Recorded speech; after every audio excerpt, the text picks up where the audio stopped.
Hello friends, good evening.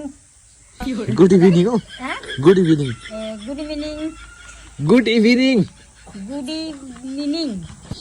छोड भन्नुहोस् मैले त यो फुल ठुलो हुन्छ होला, कस्तो दामी हुन्छ होला भनेको त सानो पो भयो हौ यो फुल त। कसले रोपेको त्यो त भनिदिनुहोस्। ए कसले रोपेको मैले रोपेको कहिले अस्ति।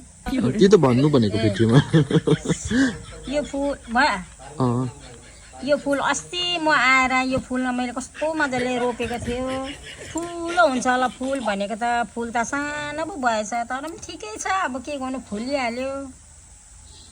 ठिकै छ है। अरू के भन्नुहुन्छ तपाईँको साथीहरूलाई? तपाईँलाई पुरा माया गर्छ अरे, तपाईँलाई नागिन नागिन भनेर पुरा माया गर्नुहुन्छ, के भन्नुहुन्छ उनीहरूलाई? आफै चाहिँ मलाई नागिन नागिन भनेर हजुरहरूले भन्नुहुन्छ र मलाई पुरा साथ दिनुभएको छ। लाइक पनि गरिदिनुहोस्, साथ पनि दिनुहोस्। त्यसको लागि धन्यवाद। त्यसको लागि धेरै धेरै धन्यवाद हो हजुरहरूलाई। खुसी भएर बस्नु, म पनि खुसी भएर अगाडि बढ्नु चाहँदैछु म।